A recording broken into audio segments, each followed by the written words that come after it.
ABC General Hospital spoilers reveal that Trina felt the world tilt the moment she saw Michael pushed into the back of the police car, wristbound, head lowered in a dazed mixture of disbelief and betrayal, as though every piece of stability he had spent years building had been ripped from him in one brutal sweep. The flashing red and blue lights washed over his face, highlighting the helplessness in his eyes. And Trina stood frozen, her breath locked in her chest as reality crashed against her like a tidal wave. Beside her, Kai could barely process what he was witnessing.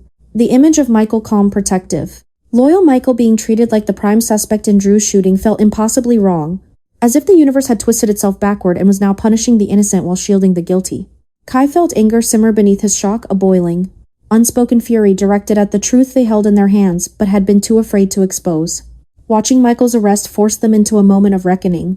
Whatever hesitation they once clung to evaporated in the cold air as the metal doors closed behind the man they knew could never have committed the crime he was accused of.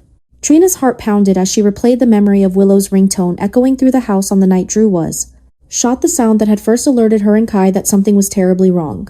At the time, they convinced themselves the truth could wait, that stepping forward too early might entangle them in a legal storm far bigger than they could handle. But now, as Michael's arrest became a horrifying reality, Trina realized silence was no longer a shield, it was a weapon aimed straight at an innocent man. She felt the weight of responsibility pressed down on her shoulders like wet cement, tightening with every passing second, reminding her that every moment Michael spent behind bars strengthened the illusion that he was the villain in a story, where he was in fact the most predictable victim. Kai sensed the same crushing pressure. For days he had wrestled with doubt, torn between self-preservation and morality. But watching Michael taken away shattered the last barrier of fear inside him. The truth was no longer something they could analyze from a distance. It demanded action. It demanded courage.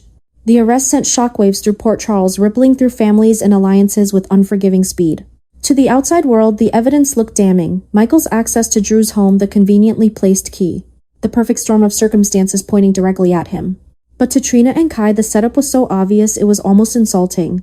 Willow had always possessed a deceptive calmness, a way of appearing fragile, while harboring an unnerving ability to manipulate the cracks in the people around her. The more they thought about it, the more everything aligned her presence in the house. Her odd behavior leading up to the incident, her subtle avoidance every time Drew's name came up in conversation. Trina felt a cold certainty that Willow had orchestrated every detail with precision, confident that suspicion would naturally fall on Michael, someone already struggling under the burdens of family pressure and divided loyalties. And now, with Michael under arrest, Willow's plan was dangerously close to succeeding. Trina and Kai were no longer merely observers. They were witnesses holding the one piece of evidence that could reshape the entire investigation. But confessing meant stepping into a legal battlefield where deception, power, and personal agendas collided. It meant challenging Dante, a man who had already decided Michael was lying. A man whose judgment had been clouded by loyalty, fatigue, and the urge to close the case quickly. Trina feared that Dante would dismiss them or worse, turn suspicion on them for withholding information. Yet she also knew that doing nothing condemned Michael to a fate he did not deserve. Her conscience throbbed painfully at the thought of Jocelyn learning that her brother had gone to prison because Trina failed to speak up. The emotional weight of that possibility was unbearable. Kai struggled with his own fears. He knew that once they stepped forward they would be dragged into the investigation, questioned, analyzed, possibly accused of interfering with a criminal case. But he also recognized something deeper within himself, a responsibility that extended beyond fear. Watching Michael being loaded into the squad car had forged a line he could no longer retreat from. And standing beside Trina, he understood that they needed to act not only for Michael, but for their own integrity. The truth meant something even in a city built on secrets and half-truths. Their decision formed quietly, almost instinctively, the moment Dante walked past them with a hardened expression, convinced he had captured the right man. Trina felt a surge of defiance rise in her chest. She knew this was the moment to reclaim control of the narrative before Willow's illusion hardened into fact. She could see Michael's face in her mind, the disbelief, the heartbreak, the silent plea for someone, anyone to see beyond the lies and fight for him. And she refused to let him drown under a crime committed by the very woman people still pitied. Kai placed a steadying hand on her back as they approached the station, each step echoing with purpose. They were no longer afraid of the consequences because the consequences of silence would be far worse. They were ready to tell Dante everything, the ringtone, the presence, the behavior, the truth. And once they did, the investigation would explode in a direction no one in Port Charles was prepared for. Willow's carefully constructed facade would begin to crack and the fallout would be catastrophic.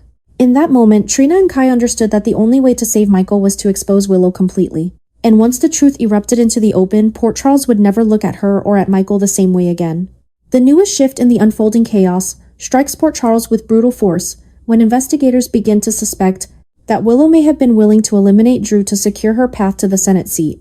What was once whispered speculation now hardens into a chilling possibility, one that forces Dante and Turner into urgent action. With each new detail uncovered, the narrative surrounding Willow twists into something far darker than ambition, something calculated, methodical, and increasingly violent. The fear that she may attempt to finish what she started hangs over every decision Dante and Turner make, driving them to re-examine timelines, phone records, and witness accounts with an intensity born of desperation. As they piece together the fragments, a terrifying picture forms. Willow may have intended not only to frame Michael, but to silence Drew permanently if he survived the first attack. The possibility of a second attempt turns the investigation from procedural to personal.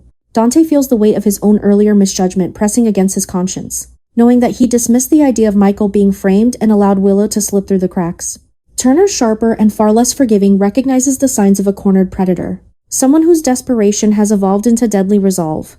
Together, they find themselves racing against a threat that moves quietly, precisely, and without hesitation. Their worst fear crystallizes when they receive credible evidence suggesting Willow is on the move again, this time with a clear path toward Drew's hospital location. The hospital corridors become the battleground for a silent, desperate chase. Willow moves with a chilling calmness, her face an unreadable mask as she edges closer to Drew's room, her mind focused on eliminating the one person capable of destroying the future she has clawed her way toward. Every step she takes is an echo of cold ambition, the belief that power justifies every sacrifice. But she does not realize that Dante and Turner are closing in, driven by equal parts duty and guilt, determined not to fail again. They navigate the maze of halls with a precision that mirrors Willow's own, their movements sharpened by the knowledge that a single second could mean the difference between life and death. As Willow reaches for the door, the tension snaps like a live wire. Dante and Turner arrive at the same moment, the weight of the situation crashing over them as instinct takes control. The door swings open under their force, shattering the illusion of inevitability that Willow believed she controlled. In that instant, her composure fractures, revealing the raw, dangerous truth beneath the perfect political veneer. The confrontation becomes the pivot point of the entire case, the moment where the truth bursts into the open and Willow's carefully constructed facade collapses. What follows is the explosive unraveling of a woman who believed she could manipulate fate itself. Dante secures Drew's safety while Turner corners Willow, ensuring she can no longer slip back into the shadows she once controlled. The scene becomes the turning point of the investigation, a violent, breathless end to Willow's deadly ambitions and the beginning of a new storm yet to engulf Port Charles. When Michael finally walked out of the holding cell, the weight of injustice lifted from him like a physical burden tearing loose from his shoulders. The evidence that once painted him as the primary suspect collapsed in a single moment when Willow was handcuffed and led past him, her eyes hollow and her composure shattered. It felt surreal, Michael stepping into the light just as Willow was dragged into the darkness she had created. The whispers around the precinct grew louder as realization spread that the wrong man had been targeted, and the woman everyone believed incapable of violence had orchestrated one of the coldest manipulations Port Charles had seen in years. This reversal did not simply clear Michael. It exposed a deeper truth, a new fracture in the moral landscape of the town. Willow's arrest sent shockwaves through Port Charles. The once gentle image she cultivated disintegrated as officers recited the charges: attempted murder, obstruction, evidence tampering, and conspiracy. Each word struck like a blow, revealing the monster she had become beneath layers of political ambition and personal desperation. Her fall was swift and brutal, a complete dismantling of the delicate persona she had clung to even as her crime spiraled beyond control. And yet, even as the truth settled over the city like a storm cloud, two figures refused to let Willow sink beneath the weight of her own actions: Nina and Liesel. For Nina, the collapse of Willow's world was unbearable. Despite the betrayal, despite the lies, despite the violence, Nina saw only her daughter broken, frightened, and cornered by consequences she was never prepared to face. Liesel, fierce and unyielding, responded not with shock, but with instinctive protection. To her family must be defended at all costs, even when bloodline is tangled in guilt. Together they moved quickly, pulling every legal connection, every resource, every ounce of leverage they possessed. It was the beginning of a new legal war, one that would test loyalties, tear open old wounds, and force the community to decide whether justice required punishment or mercy. Michael's release should have brought closure, but instead it marked the beginning of an even more volatile chapter. His freedom illuminated the depth of Willow's deception and the disturbing lengths she had been willing to go to secure her future. The key planted on his ring, the manipulated timeline. In the staged inconsistencies, it all formed a chilling portrait of someone who had calculated every step with surgical precision. The guilt he felt for once trusting her was heavy, but the relief of being proven innocent softened the blow. Yet he knew the fallout had only begun. The public wanted retribution, the legal system demanded answers, and the emotional consequences would linger long after the headlines faded.